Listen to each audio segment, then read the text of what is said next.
relatar a história da população homossexual de Belo Horizonte dos anos de 1940, revelar hábitos, documentar situações, apresentar a dura realidade da época. Estes e outros aspectos fazem parte da narrativa do Crime do Parque, uma história resgatada em Paraíso das Maravilhas, obra do professor do curso de Letras do UniBH, Luiz Morando. Se você se interessa por esse assunto, fique ligado. O conhecimento está no ar.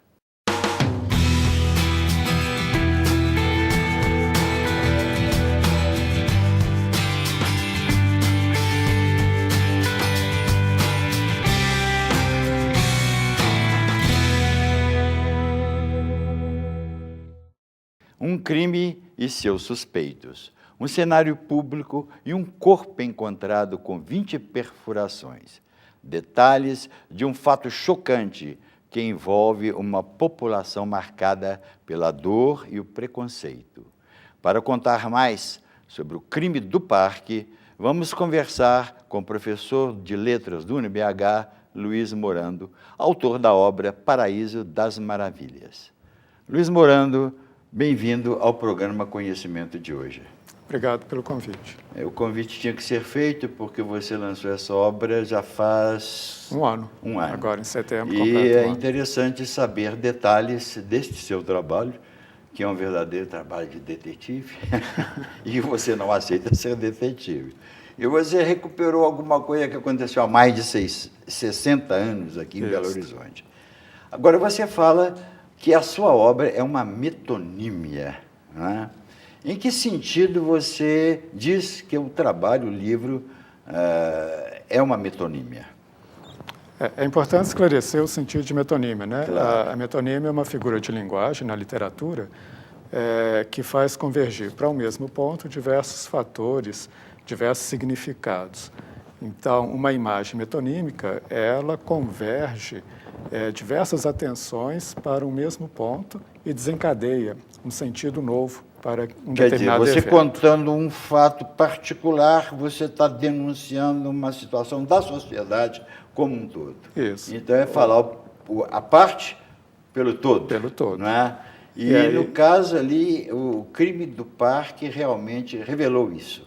A sociedade belo-horizontina, ou mineira, não é? Ela estava cheia de, digamos, preconceitos, visões tortuosas da situação. A descoberta desse corpo, né, do Luiz Delgado, com 28 perfurações, na manhã do dia 5 de dezembro de 46, no Parque Municipal, acaba chamando a atenção não só da polícia, mas da população de um modo geral, da imprensa, do meio jurídico, algum tempo mais tarde, e acaba colocando no meio do palco, no meio do cenário social, um segmento social que até então era mais ou menos invisível. Ou então coberto, fazia-se aquela vista, isso aí não existe, não pode existir, eu nego a existência, não é isso? Isso. E o Parque Municipal, ele, naquela época, ele era muito importante dentro da cidade, não é? Agora, era à noite, o crime provavelmente aconteceu à noite. E era ali, naquele local do parque, que aconteciam os encontros, é verdade? Sim. Desde a criação de Belo Horizonte, o Parque Municipal ele é um instrumento social muito importante para fazer conviver diversos segmentos sociais. Todos os segmentos, inclusive o segmento homossexual. Sim. Desde a elite, a classe mais alta, até a classe mais baixa, independente da raça, do sexo, da orientação sexual. Todo mundo ia para lá. Era um lugar de encontro. Principalmente à noite, num território que atualmente ficaria situado atrás do Palácio das Artes, aquela região, na década de 40, era um ponto de encontro entre 20 e 23 horas da noite de homossexuais. Era ali que eles criavam uma relação de sociabilidade, era ali que eles se reconheciam enquanto tal. E onde eles se sentiam mais livres de manifestar, porque o resto da sociedade não permitia essa manifestação. É verdade? Sim. À luz do dia, não era possível essas pessoas se manifestarem da maneira como elas gostariam de ser. E ali, naquele lugar ermo, escuro e mais recôndito do parque, eles se sentiam à vontade para se manifestar com mais confiança em si e a com mais cumplicidade espontaneidade. acontecia com mais liberdade. Sim, É a também. verdade, não é? Agora, esse termo Paraíso das Maravilhas que você usa como título do seu livro não é invenção sua, já existia na época.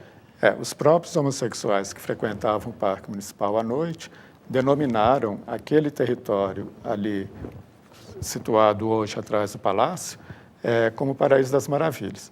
Inclusive, na década de 40, a fundação do Palácio das Artes já estava lá. Ela estava paralisada, mas esse corpo físico não era estranho ao Parque Municipal. E, pela leitura dos autos judiciais, pelo depoimento que 13 homossexuais prestam na Delegacia de Vigilância Geral... Da época? Da época, lá de 47, no caso, foi que eu fiquei conhecendo esse termo, que era uma denominação que eles próprios deram. Entre si, eles chamavam o local de Paraíso das Maravilhas. Agora, me diga uma coisa, 2 nomes parece que sobressaem. O do morto, Sim. que é Luiz Delgado, Isso. e o do provável assassino, que seria o Escobar, Décio Escobar. Décio Escobar. E como é que a polícia chegou? Bom, o corpo eles encontraram, acharam a identificação. Qual era o perfil desse homem na sociedade como um todo? O Luiz Gonçalves Delgado, ele era de origem paulista. Ele nasceu em Campinas e aqui em Belo Horizonte ele era diretor comercial de uma empresa importante na época, a Eletroquímica Brasileira, que era uma empresa de sociedade entre paulistas e mineiros.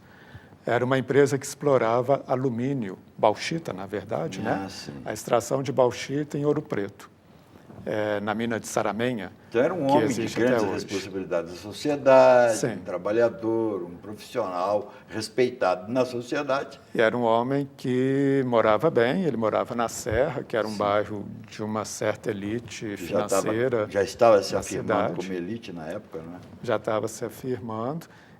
Ele representava a parte paulista na empresa aqui em Belo Horizonte, então ele tinha uma certa posição de destaque dentro da eletroquímica brasileira, e ele circulava no meio social de uma classe econômica mais alta da sociedade. E de repente foi encontrado assassinado. Morto no parque. E aí é que vem o mistério que o Luiz Morando vai tentar decifrar para nós daqui a pouco. O conhecimento vai para uma breve pausa, a gente volta já já.